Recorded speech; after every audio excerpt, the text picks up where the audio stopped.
My name is Layla Monroe, and at 33, I never thought I'd find myself in my parents' family den, feeling more like a negotiator than a daughter. As a wealth strategist, I believed I had a grip on money and relationships. But everything changed when my grandmother passed away last month, leaving me an inheritance that turned my family upside down. When my dad texted me about a formal family meeting, my stomach dropped.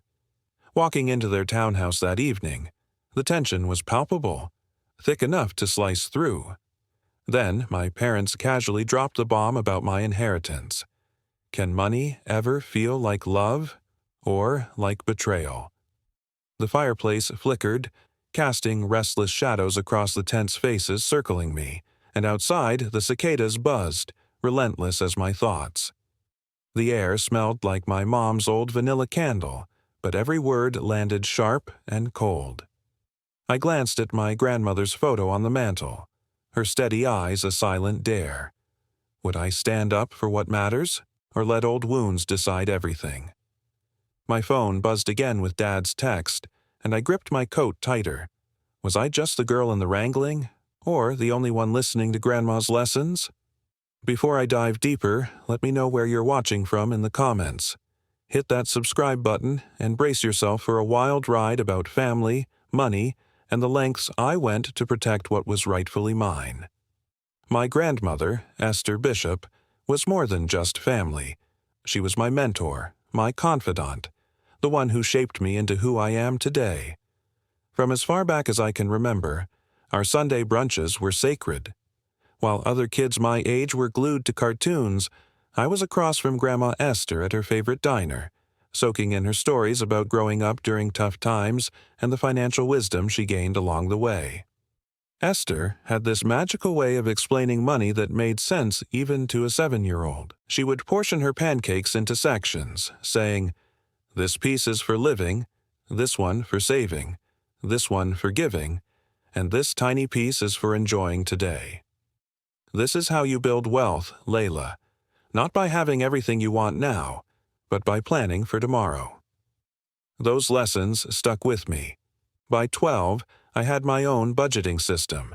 At 16, I opened my first investment account with money saved from babysitting. Esther would review my statements, pride gleaming in her eyes, never telling me what to do, but asking questions that guided me to make my own decisions. But now, with the inheritance looming over me, I felt the weight of her teachings pressing down. Would I honor her legacy, or let the family tension tear us apart? Rain taps the townhouse window like impatient fingers. The scent of soggy leaves drifts up the attic stairs. I kneel beneath a slanted beam, torchlight shaking across old ledgers. Andrew's name leaps out. Andrew, 2014, garden gnomes, $217.35. A second entry stabs deeper, $2,500 Andrew Future Fund. I lift a brittle envelope. Grandma Esther's handwriting curls across the front. To Andrew. My breath fogs the dusty plastic crate. Why is this here? I flip the flap, paper crackling like winter twigs. Inside, her neat script reads, "My sweet, impulsive boy, I put aside this money so you might one day learn what Layla already knows. Balance." Balance. The word sours on my tongue. Coins jingle in my pocket, suddenly cold. Did she doubt I'd share? Did I ever truly earn her trust? I sink back on my heels. The flashlight wobbles, painting monsters across the rafters. Andrew's laughter drifts up from downstairs, lazy, floaty, the sound of someone who never worried. Rain hushes the world outside, but inside, questions roar. I picture 7-year-old me dividing pancakes into quarters. Esther clapping her small proud clap. I taste syrup and ambition. Now syrup tastes like betrayal, ambition like shame. The envelope trembles between my fingers. A second sheet flutters out. A chart labeled Andrew's Lesson Plan. Step 1, surprise gift. Step 2, mandatory budgeting sessions, with me as tutor.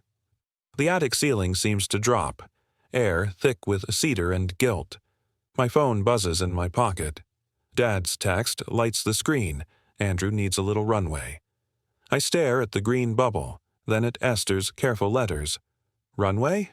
Or never-ending bailouts? I close my eyes. Her voice loops. Plan for tomorrow, but enjoy today. I decide. I tuck both pages back, slip the envelope into my hoodie, heart hammering.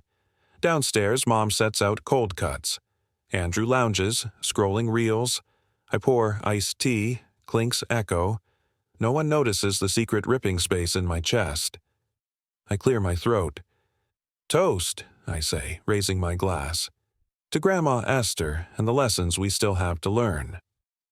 Andrew clinks without looking up. We drink. The letter burns like hot metal against my side. Later tonight I'll open the conversation. But for now, the rain stops, the attic is quiet, and I breathe. When Esther Bishop was diagnosed with stage 4 cancer last year, I was devastated. The 6 months that followed were a blur of hospital visits, late-night phone calls, and trying to make her comfortable. I took time off work to be with her in those final weeks, while Andrew visited only twice. Both times asking her for money for a new food truck business idea he had. After she passed, the grief hit me in waves. I would be fine one moment, then find myself sobbing in the cereal aisle at the grocery store because I saw her favorite brand of oatmeal. Esther Bishop had told me she was leaving me something in her will, but we never discussed specifics. Money was never the foundation of our relationship, so I didn't ask for details. By this point in my life, I had built a solid career as a wealth strategist. I had my own condo in the city, a healthy retirement account, and enough disposable income to travel when I wanted to. I wasn't rich by any means, but I was financially stable in a way that made me proud, especially before 40. Then came the text from my father 3 weeks after Esther Bishop's funeral. We need to have a family meeting this Friday. Please be at our townhouse by 6. Important financial matters to discuss. The formality of it was strange. Our family didn't do meetings. We did chaotic holiday gatherings and occasional birthday dinners, but never meetings. Something felt off. The drive to my parents' suburban home that Friday evening gave me plenty of time to think. The late afternoon sun cast long shadows across the highway as I replayed my father's text in my mind. Important financial matters could mean anything, but combined with the formal tone and the timing after Grandma's death, my instincts told me this was about the inheritance. I pulled into the familiar driveway, noting that Andrew had already arrived. His new silver sports car looked jarringly out of place next to my practical sedan. For someone supposedly in financial trouble, he always managed to have nice things. I took a deep breath, grabbed the bottle of wine I had brought, and headed for the front door. Mom answered on the first knock, her smile a little too bright, her hug a little too tight. "Sweetheart, you're here. Come in. Come in. Your father and Andrew are in the living room." The townhouse smelled like Mom's lasagna, my favorite, which immediately struck me as suspicious. She only made that when she wanted something or was trying to soften a blow. Dad stood to greet me with an awkward handshake instead of his usual bear hug. "Evening, Layla Monroe. Glad you could make it on such short notice." Something in his businesslike tone sent a chill down my spine.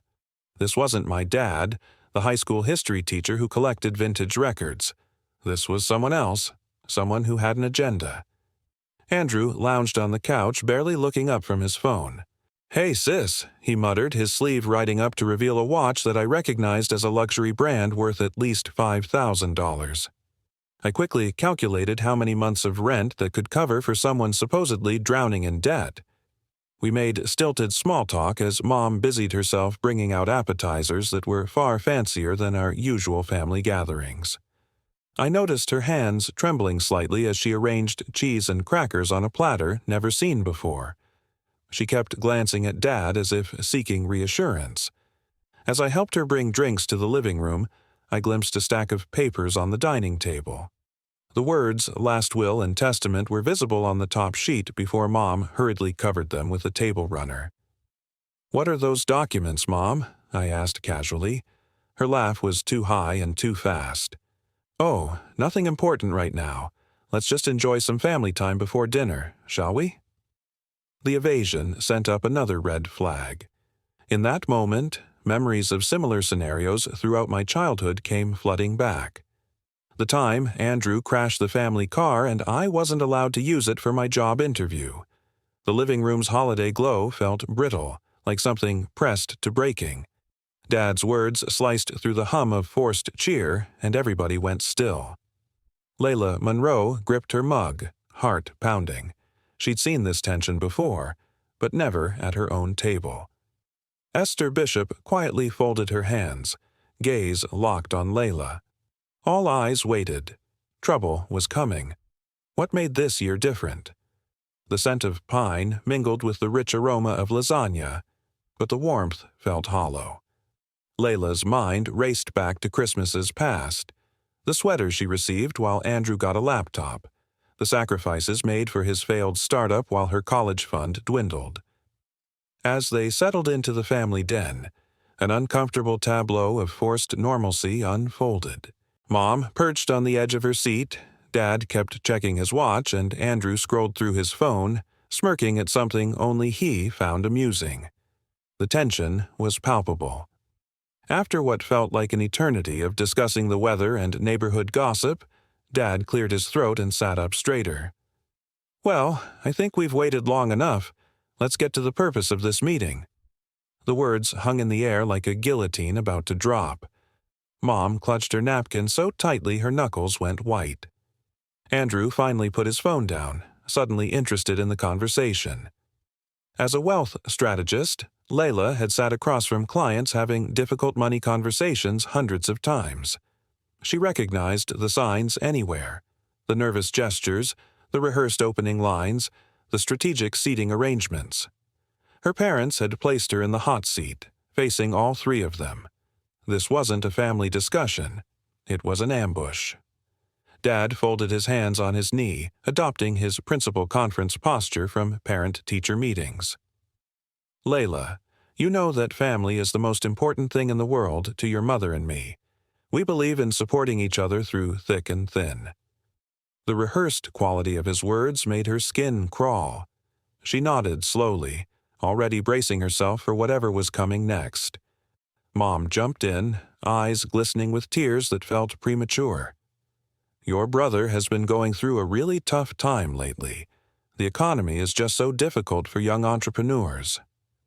Layla bit back a reminder that at 30, Andrew was hardly a youth victimized by economic forces. She worked in finance and understood the economy quite well, but the stakes were higher than just family drama. This was about her inheritance, her grandmother's teachings, and the legacy she was determined to protect. As the conversation spiraled, Layla felt the weight of her grandmother's wisdom pressing down on her. Would she stand her ground, or would the family dynamics pull her under? The air crackled with unspoken words, and the night was far from over.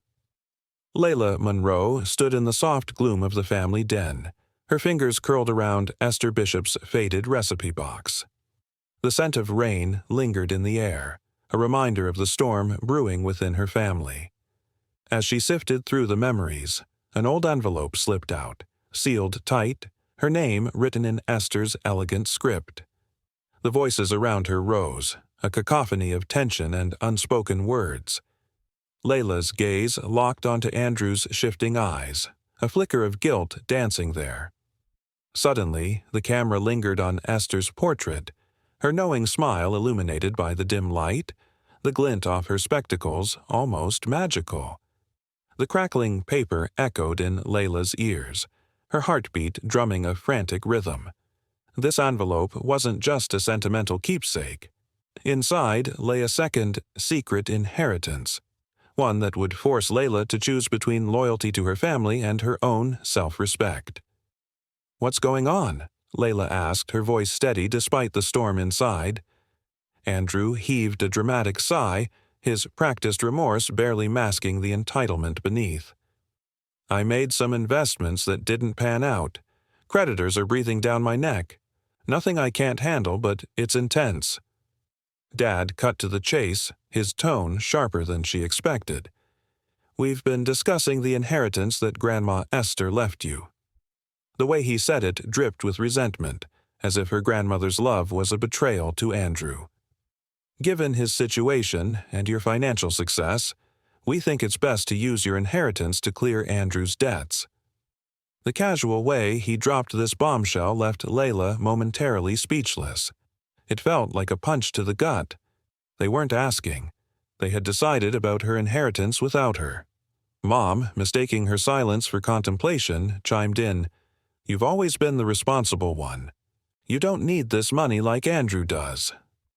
The implication that her years of hard work justified taking what was rightfully hers ignited a fire within her. But she kept her face neutral, knowing that gathering information was crucial. "How much are we talking about?" she asked, her voice steady.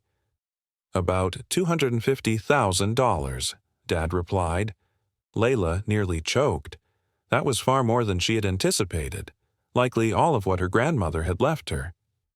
"We already spoke to Esther's lawyer," Mom added, her tone dismissive. The weight of the moment pressed down on Layla. Would she stand her ground, or would the family dynamics pull her under? The air crackled with unspoken words, and the night was far from over. And her voice had the slightly guilty tone I recognized from childhood when she'd read my diary or gone through my drawers.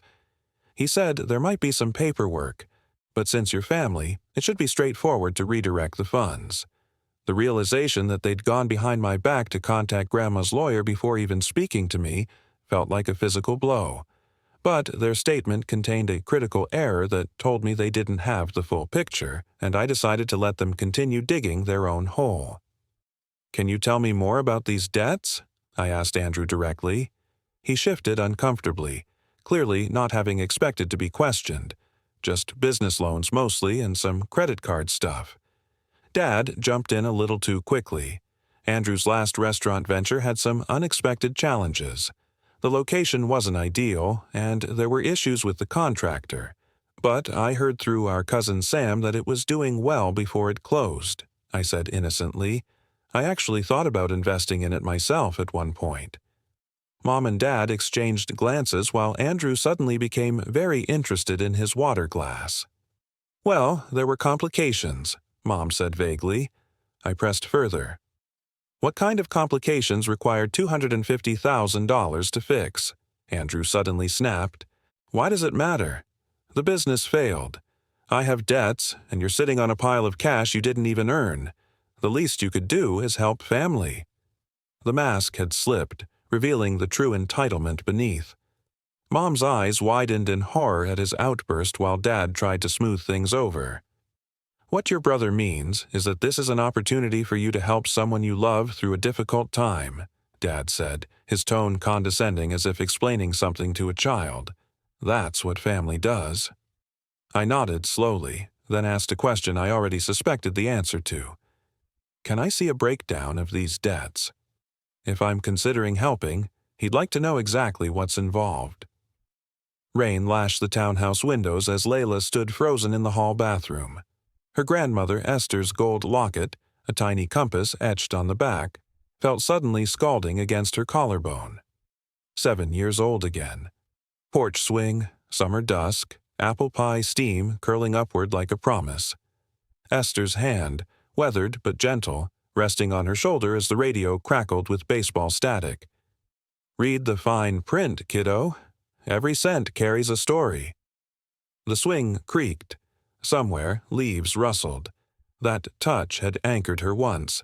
Now it screamed, "Protect the story." Heart hammering, Layla stared at the mirror. Same dark eyes as Esther. Same stubborn tilt to the chin. She heard Andrew's voice through the door. "We're family." Dripping entitlement like thick syrup. Luxury condo, sports car, $5,000 watch. Not failed business, funded fantasy. She splashed more frigid water.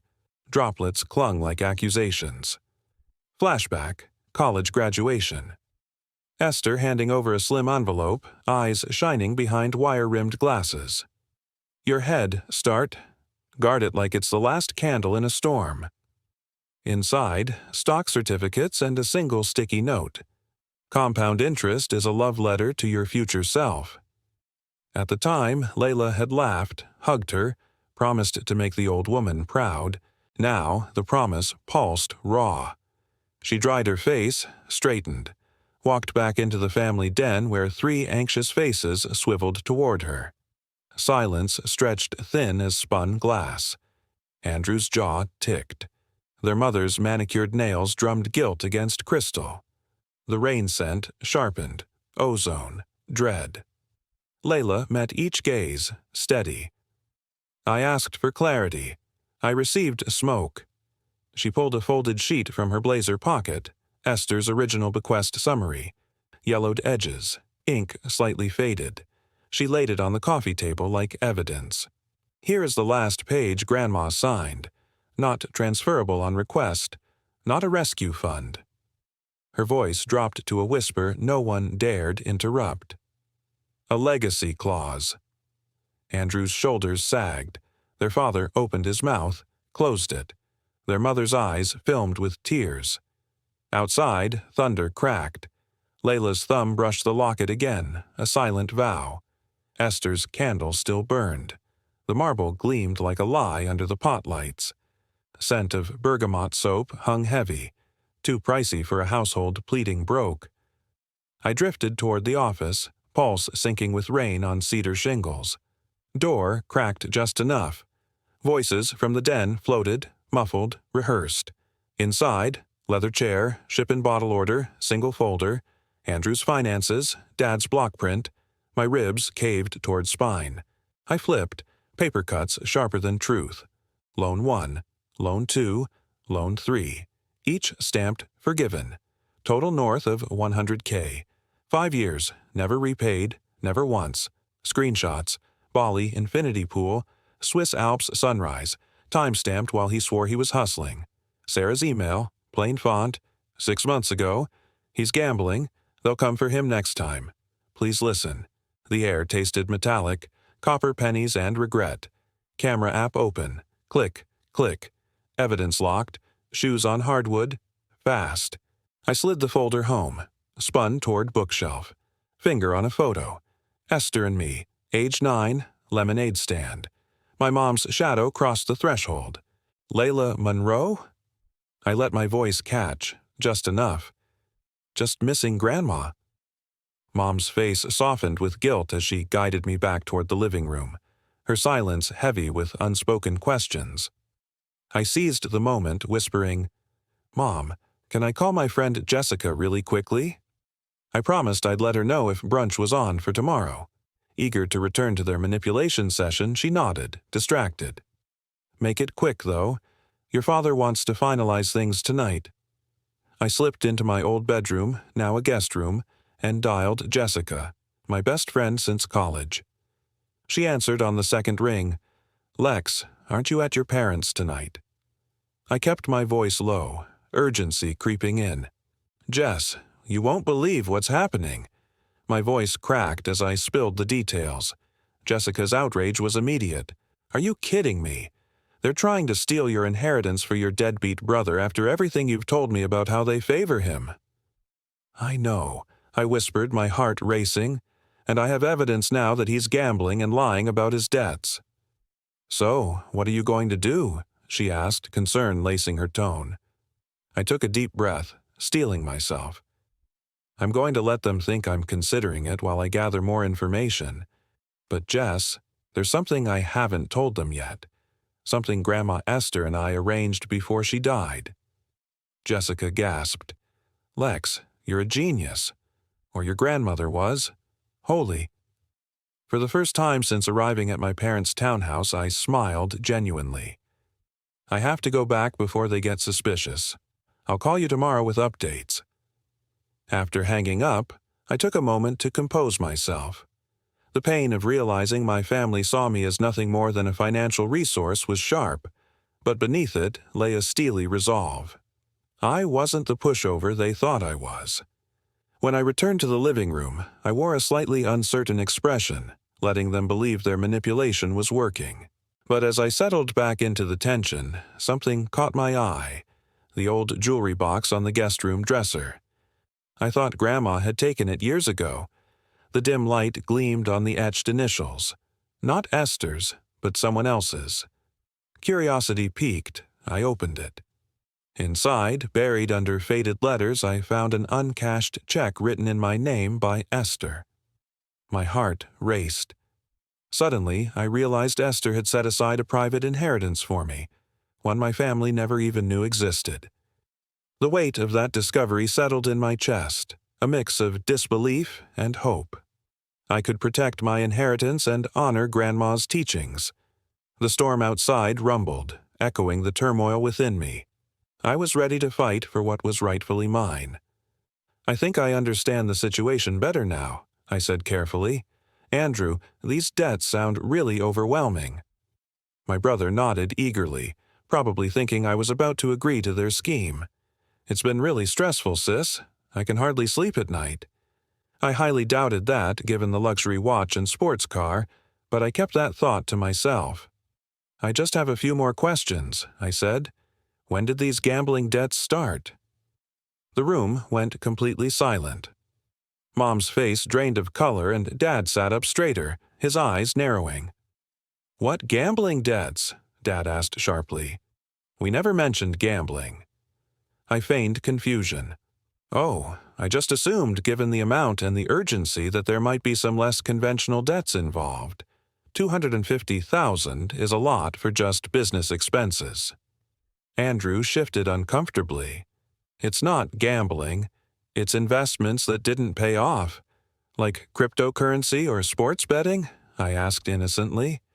The flash of panic in his eyes told me ID hit the mark. Mom jumped in quickly, trying to redirect the conversation again. "The nature of the debts isn't important, Layla Monroe," she said firmly. "What's important is that your brother needs help, and you're in a position to provide it." I nodded slowly. "You're right that family should help each other. I've always believed that. That's why I tried to help Andrew with his resume last year and why I offered to look over his business plan for free." Dad sensed an opening. "Exactly. And this is just another way you can help." I paused, then asked the question I'd been holding back.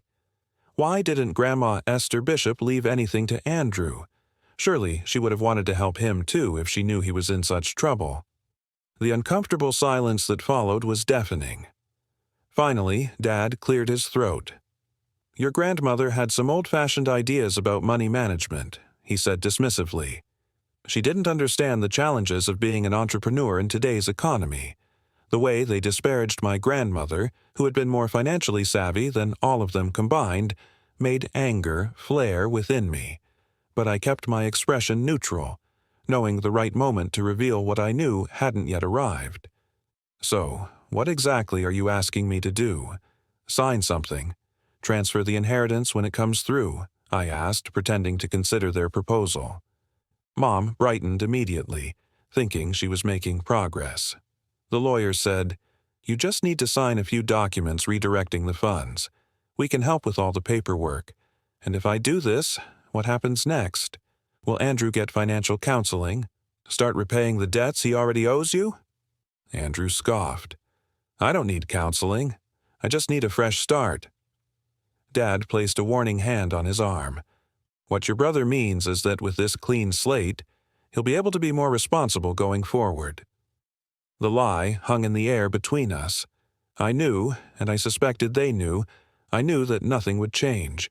This would be another bailout in a long line of enabling behaviors. "I just need some time to think about all this," I said finally. "It's a big decision." The relief on their faces was palpable. They thought they had me on the hook, if only they knew what was coming. 6 months before this uncomfortable family meeting, I sat beside my grandmother's hospital bed, holding her frail hand as she dozed. The doctors had given her 3 months at most, though she would ultimately defy their expectations and live for almost 5 more. Esther Bishop had always been stubborn that way. When she opened her eyes, there was still that familiar sharpness in them despite the medications and the pain. "Layla Monroe," she said softly, "I need to speak with you about something important alone." I glanced around the empty hospital room confused. "We are alone, Grandma." She smiled weakly. Good. I need you to call Franklin Patterson for me. He has my attorney. His number is in my phone." The seriousness in her tone made me comply without question. I found the contact and dialed, putting the phone on speaker. "Esther Bishop," a male voice answered. "How are you feeling today?" "Like him dying, Franklin," my grandmother replied with her characteristic bluntness. "But while my mind is still clear, I need to make some changes to my arrangements. I have Layla Monroe with me. She's the one I told you about." I was surprised by this.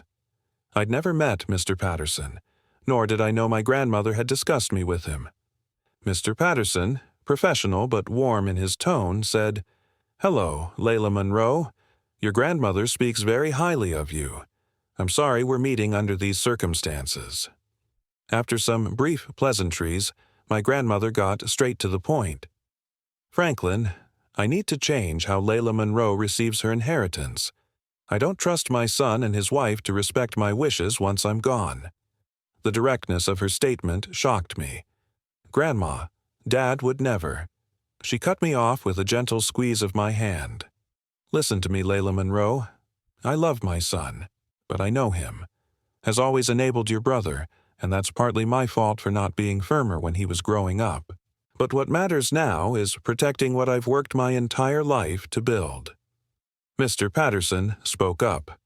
"Esther Bishop, are you thinking about the trust option we discussed?" "Yes," she confirmed. "I want everything moved into an irrevocable trust with Layla Monroe as the sole beneficiary." "Can we make that happen quickly?" "We can," he assured her. "It'll draw up the paperwork and bring it by tomorrow." "What about the existing will?" "Let it stand," she said, surprising me again. "Let them think that's still the plan." I finally found my voice. "Grandma, I don't understand what's going on." She looked at me with a mixture of love and sadness. "Your parents have been asking me for money for Andrew's debts for years. I always refused because I knew it wouldn't help him in the long run. When I told them last month about my diagnosis, the first thing your father asked was how my estate would be divided. The revelation felt like a punch to the stomach. I couldn't believe my father would be so callous. I made the mistake of telling them I was leaving most of my estate to you," she continued. "I saw the look they exchanged, and I knew right then they would try to take it from you." "But Dad," wouldn't Mr. Patterson interrupted gently. "I've been Esther Bishop's attorney for 30 years, Layla Monroe. Trust me when I say we've seen this pattern before with your brother. Your grandmother is being prudent, not paranoid." Over the next several weeks, as my grandmother's health fluctuated, I worked closely with Mr. Patterson to establish the trust. We transferred all of my grandmother's significant assets, property, investments, cash accounts into an irrevocable trust with carefully structured terms. At first, I felt tremendous guilt about the secrecy. These were my parents, after all. But each time I visited my grandmother, she would share another story about my father asking about her finances or Andrew calling with some new emergency requiring funds. These conversations reinforced that her concerns were valid. The trust was designed with several important features. First, it was established while my grandmother was still alive, meaning the assets were already transferred before her death and would not go through probate. Second, it had specific provisions for how the money could be used, including my education, housing, and eventually my own children's education. Third, and most importantly, it contained explicit language that prevented any loans or gifts to my parents or brother without Mr. Patterson's approval as co-rustee. When we were setting up the trust, I had argued against such strict provisions. "What if Andrew really does need help someday?" I asked. "Shouldn't I be able to decide that for myself?" My grandmother had fixed me with her penetrating gaze. A box thuds onto the dining table, sending a cloud of dust swirling. The air fills with the scent of old paper and lavender. Layla Monroe's mother, pale and trembling, drops a stack of yellowed letters. "You were never the only heir." Esther Bishop's voice, usually warm, cuts sharply through the tension. Layla's stomach knots. A hidden codicil? Her mother may have known all along. The family's narrative cracks and trust itself hangs, fragile and uncertain. Layla has always been determined, thoughtful, and fiercely independent. She spent years protecting her inheritance, honoring her grandmother's teachings. But now, the stakes are higher. The tension in the room thickens like the air before a storm. Esther, wise and nurturing, had grown up during challenging times. She imparted lessons of resilience to Layla, urging her to be financially savvy. "You have a tender heart, Layla," she once said, "but your brother and father will play on that tenderness until they've drained you dry." As the rain begins to patter against the window, Layla recalls her grandmother's words. "If Andrew truly changes, you can petition Franklin. This is protection, not punishment." The day they finalized the trust, her grandmother seemed to gain a new energy. "It's done," she said with satisfaction. "Now I can focus on the time I have left without worrying about what comes after." But when her grandmother passed away, the weight of grief mixed with the burden of secrecy. At the funeral, Layla noticed her father speaking intently with Mr. Walters, the probate attorney. Their furtive glances told her everything. In the weeks that followed, Layla played her part, feigning ignorance. When her father mentioned paperwork regarding Grandma's estate, she nodded, masking her anxiety. Andrew's sudden interest in her life felt like a trap, but she kept her cool. As the family dynamic shifted, Layla leaned on her mentor, Mr. Patterson. "Trust me," he said, "we've seen this pattern before." The tension was palpable, but Layla was ready to fight for her legacy. With every twist and turn, the stakes grew higher. Would she protect her inheritance and honor her grandmother's teachings? Or would the family's greed tear them apart? The answer lay in the letters, the trust, and the fragile bonds of family. "Your father has contacted me 3 times asking about the timeline for distributing assets," he told me during one of our calls. "He seems particularly interested in liquid assets." "And the trust?" I asked anxiously. "Is it secure?" "Absolutely ironclad," he assured me. "Unless you choose to tell them about it, they have no way of accessing those assets. The will they think is governing the estate is essentially an empty shell. All major assets were transferred before your grandmother's death. To maintain the illusion, we allowed the probate process to proceed for the small amount of assets that remained outside the trust. This would give my parents and brother the impression that the process was moving forward normally while the bulk of the inheritance was already safely secured. The trust arrangement wasn't just about protecting the money. It was about honoring my grandmother's wishes and the values she had instilled in me. She hadn't worked her entire life, saving carefully and investing wisely, only to have her legacy squandered on Andrew's gambling debts and luxury purchases. The hardest part was keeping this secret from my family. Despite their flaws, I loved them. Each time I considered coming clean, I remembered my grandmother's words, "They'll drain you dry." And so I maintained the pretense, waiting to see how far they would go.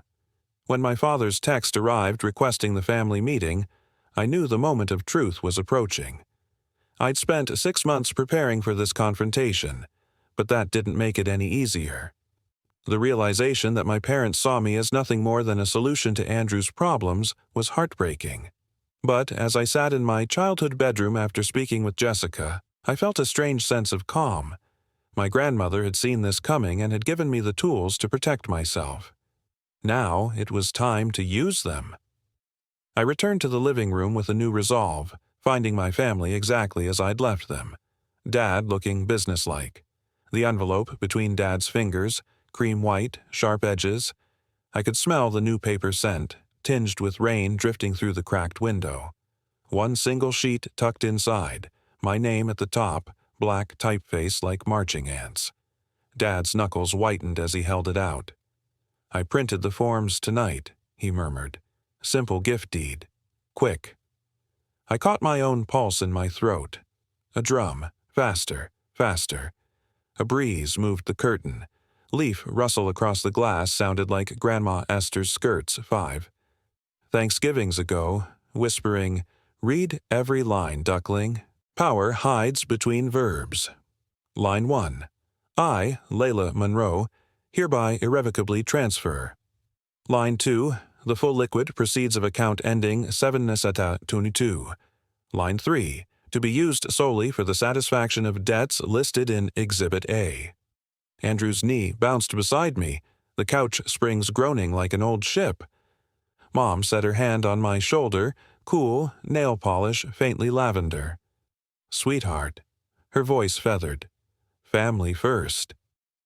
Silence stretched, thick as humidity before a lightning storm. Could I ink my name and betray Esther's ghost? Could I refuse and watch Mom's face fracture? Dad uncapped a blue pen, barrel trembling. He laid it on the coffee table, parallel to the envelope, neat, calculated. Dark ink glistened, wet enough to smell. Layla, he coaxed. We're all waiting. I flicked a glance toward the hallway, my old bedroom door ajar, nights of hiding allowance quarters in a mason jar flashing behind my eyes. Esther had taught me the exact moment trust meets ledger column, how thin the line between them. Andrew's breathing quickened. I heard it hitch, hope fraying to panic. Another rustle of curtain. Pages shifted under my fingertips. The paper crisp yet almost alive, a coiled paper snake. Esther's voice again, marrow soft. Count the future taxes. Count the love. They're not equal weights. Was the necklace in the safe still warm from her skin? Would it tarnish once I handed everything else away? My hand lifted, pen between forefinger and thumb. Blue, cold, heavy as a borrowed secret. 1 heartbeat. 2. I could feel Mom's pulse through her palm. Mothers and daughters, veins braided even when hearts unravel. Andrew's pupils dilated, hope blazing, then dimming as seconds thickened. The tip touched the signature line. I froze. The room went stock still. Was I about to sign away the last fortress Grandma had built for me? Or was I stepping between them and drowning, stretching her legacy like a lifeline none of them would grasp, only chew apart? Ink hovered, ready to bleed. Breath hitched. Then I lifted the pen, snapped a fold into the page. I heard the paper crinkle. Dad's eyes widened. I slipped the unfolded sheet back into the envelope while all three watched, breathless. My voice, when it came, was reed steady, soft as wind through cedar. There's one clause first. I reached for my phone on the side table, thumb hovering above a voice memo button. Another silence. Could they hear the porch boards creak outside? Could they feel Esther watching? Patient woman who once warned that love, unhedged, soon wilts. I pressed record. I, Layla Monroe, before any signature, require full disclosure in this room, absolute, of every remaining bank balance, investment account, and promissory note my brother owes. Their faces, pale instant, thundercloud dark next. Andrew's knee stopped bouncing. Mom's hand slid off. Dad clenched the pen like a weapon. The rain scent marched in, heavy, washing the air clean. All breath hung. Would they speak? Or would the whole night collapse into a single echo? Betrayal or boundary? I took a deep breath, steeling myself for what was to come. Before we do that, there's something you all should know, I said calmly. 3 pairs of eyes fixed on me with varying degrees of weariness. I had a private conversation with Grandma Esther Bishop before she died. I continued about her estate and her wishes. Dad frowned. Whatever she told you, the will is clear. And as executives, your mother and I, there's no money in the estate, I interrupted quietly. The statement hung in the air for a long moment before Mom found her voice. What do you mean, no money? That's ridiculous. Your grandmother was quite well off. I maintained eye contact with my father, who was beginning to look distinctly uncomfortable. 6 months before she died, Grandma transferred all her major assets into an irrevocable trust. The will you're so eager to execute is essentially empty. Andrew's face contorted with anger. He exploded. Grandma had money. She owned her townhouse, She had investments. All in the trust, I confirmed. Mr. Patterson helped her set it up specifically to prevent what you're trying to do right now. Dad's expression darkened dangerously. You're lying. We would have known about this. Would you? I asked quietly. When was the last time any of you actually visited Grandma without asking for money? When did you last spend time with her? Because you wanted to, not because you wanted something from her. Mom began to cry, but I noticed the tears seemed more frustrated than sorrowful. This is so unfair, she sobbed. We're your family. That money should help all of us. The irony of her statement wasn't lost on me. If I hadn't been prepared, they'd have taken everything without a second thought, and now they were claiming unfairness. Dad shifted to intimidation, his voice dropping to the tone he used when I was a teenager in trouble. Layla Monroe, whatever game you're playing needs to stop right now. Your brother needs this money. If you're trying to negotiate for a portion, just say so. I almost laughed at how completely he misunderstood the situation. Am not negotiating. I'm informing you that the assets you're trying to access don't exist in the estate. They're in a trust with me as the beneficiary. Andrew jumped to his feet. She's lying. She has to be. His face had turned an alarming shade of red. You spoiled selfish. You've always thought you were better than me. Andrew. Mom gasped, but there was little conviction in her admonishment. Dad tried a different approach, his tone softening to the one he used when trying to convince me to let Andrew borrow my car in high school. Layla Monroe, honey, if what you're saying is true, and I'm not saying I believe it, we can work with this trust. You can still help your brother. That's what your grandmother would want. The manipulation was so transparent it almost felt insulting. Grandma specifically set up the trust because she knew you'd try to take the money for Andrew, I said calmly. She told me you'd been asking her for years to bail him out. Mom's tears stopped abruptly. That old woman never understood Andrew's potential, she said, her voice suddenly hard. She was always playing favorites with you. The mask had finally dropped completely. I pulled out my phone and tapped the screen a few times. Did you know that Virginia is a 1P party consent state for recordings? I asked conversationally. That means only one person in a conversation needs to consent to being recorded. The blood drained from my father's face. You haven't been recording this? I smiled without humor. From the moment I walked in, every word about taking my inheritance, Andrew's gambling debts that you tried to hide, the commercial space he already put a deposit on, counting on money that isn't his everything. Dad stood up abruptly. Give me that phone, he demanded. I stood my ground number, and before you get any ideas, the recording is already backed up to the cloud. Jessica has access, as does Mr. Patterson. Mom was looking at me like she had never seen me before. How could you do this to your own family? She whispered. The hypocrisy was staggering. How could I? You were literally planning to steal my inheritance. I finally allowed some of my anger to show. You didn't even ask me. You decided.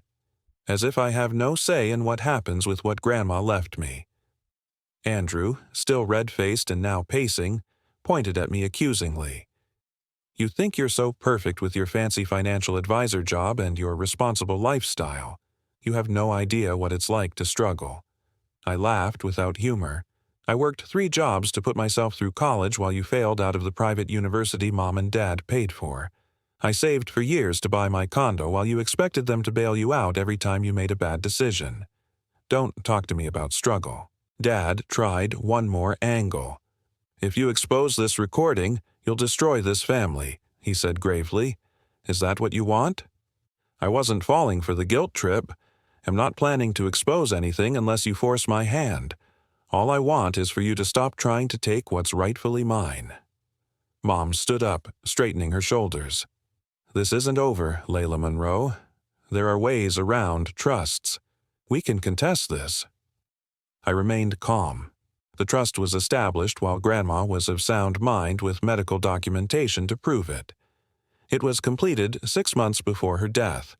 It's ironclad, and Mr. Patterson is one of the best trust attorneys in the state.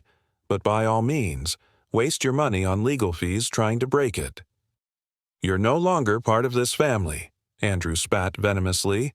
As far as I'm concerned, you're dead to us. The words hurt more than I wanted to admit, but I kept my expression neutral. That's your choice, Andrew. But consider this. I'm the only one in this room who hasn't tried to steal from family members. The dashboard lights flickered across Layla Monroe's face as she gripped the steering wheel. Her phone vibrated, one unread message from Esther Bishop. The night outside pressed close, headlights slicing through tears she didn't let fall. Would she read Esther's words, or turn her back for good? The question lingered, pulsing with the same urgency as her heartbeat. Layla had just walked away from a family meeting that felt more like a battlefield. Her parents, with their rehearsed guilt trips, had tried to manipulate her into giving up her inheritance. You think you're so perfect with your fancy wealth strategist job, Andrew had spat, his face flushed with anger. But Layla knew the truth. She had worked 3 jobs to put herself through college while he had squandered their parents' support. As she drove away from the townhouse that had once felt like home, a storm of emotions swirled within her. Sadness for what she had lost, anger at their betrayal, but also an unexpected sense of liberation. For the first time, she was free from their toxic grasp. Her grandmother had left her more than just money. She had given her the strength to stand up for herself. The weeks that followed were a roller coaster of emotions. Layla felt the void of estrangement, questioning if she could have found a middle ground. But every text from her parents was another attempt to manipulate her. Your brother is devastated. Dad is having chest pains from the stress. Each message was a reminder of the family dynamics that had become so toxic. Layla had to remind herself that she was protecting her inheritance and honoring her grandmother's teachings. She had to stay strong, even when the weight of family expectations pressed down on her. As she parked her car, the scent of rain filled the air, mingling with the rustle of leaves. Layla took a deep breath, steeling herself for what lay ahead. Would she let their guilt pull her back in, or would she continue to forge her own path? The choice was hers, and she was determined to honor her grandmother's legacy, no matter the cost. How can you do this to us? Each message confirmed ID made the necessary choice, painful as it was. Jessica became my rock during this time. She cleared her schedule the weekend after the confrontation, showing up at my door with comfort food, wine, and a willingness to listen as I processed everything. We had been friends since freshman year of college, back when I was still trying to please my parents while establishing my independence.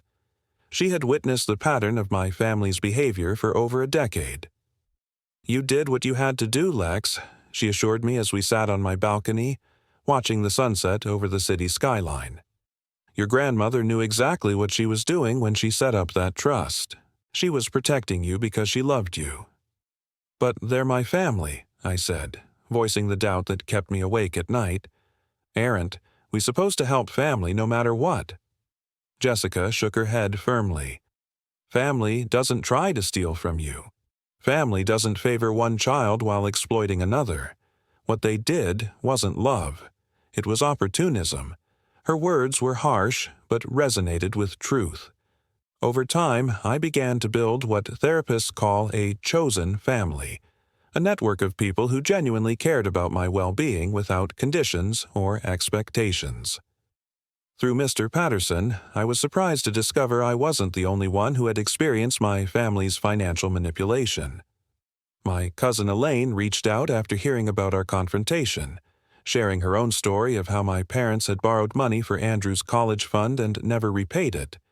My Aunt Susan, my father's sister, who had always been told was estranged because she was difficult, contacted me with a similar story of financial exploitation. Finding these connections helped heal some of the isolation I felt. I wasn't alone, and I wasn't crazy for establishing boundaries. 3 months after the confrontation, I made a decision that honored my grandmother's legacy in a way I knew would make her proud. I established the Esther Bishop Williams Financial Literacy Foundation, using a portion of my inheritance to create educational programs for young adults. The foundation focused particularly on teaching healthy financial boundaries in relationships, something my grandmother had tried to instill in me from an early age. Using my professional skills as a financial advisor, I developed curricula that combined practical money management with the emotional intelligence needed to recognize and resist financial manipulation. Each time a student shared a story of setting healthy boundaries or making their first investment, I felt my grandmother's presence and approval. My healing journey also included therapy where I worked through the complex grief of losing not just my grandmother, but my immediate family as well. My therapist helped me understand that my parents' treatment of me wasn't a reflection of my worth, but of their own unhealthy patterns. You can't change them. Dr. Harper told me during one particularly difficult session, you can only change how you respond to them, and sometimes the healthiest response is distance. Despite this wisdom, 6 months after our confrontation, I made one final attempt to reach out to Andrew. Not with money, but with something I thought might be more valuable, my professional expertise. I sent him an email offering to provide free financial counseling to help him develop a sustainable budget and debt repayment plan. I made it clear that I wasn't offering funds, but rather the tools to manage his own finances better. His response was brief and cutting. Unless you're offering actual help, don't bother contacting me again.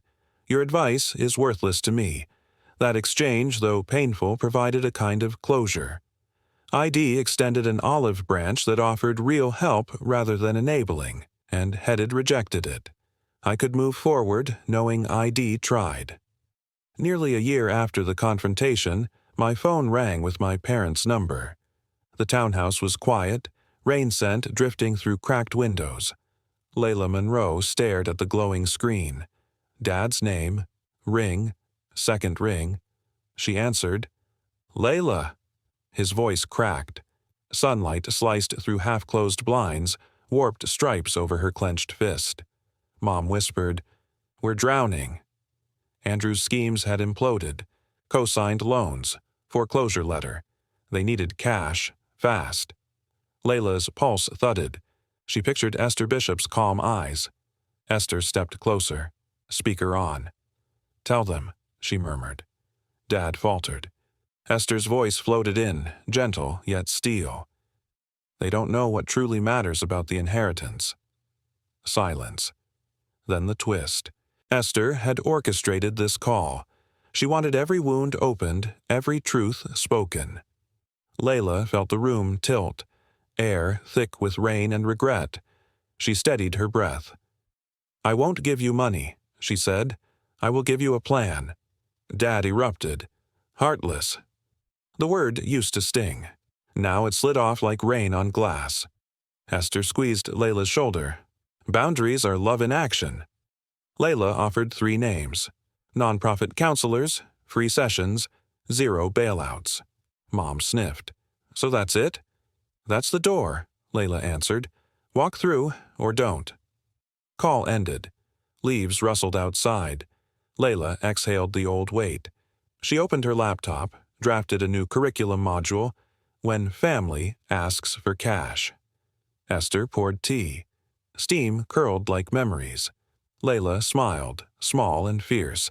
She hadn't lost family. She'd chosen the one that chose her back.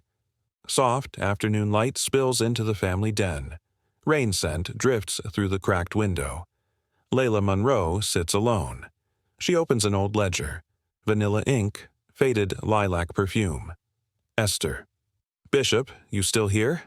Pages whisper against her thumb. Thick cream paper, neat columns, dollar signs curling like ivy. Memories follow each entry. A single tear breaks free. Relief, grief, power. The room tilts. The call feels far away now. Red fuzz on the speaker is gone. Her pulse steadies.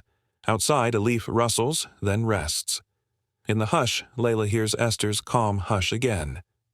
"You already stood tallest. Stand taller." She closes the ledger. Fingertips ache, then relax.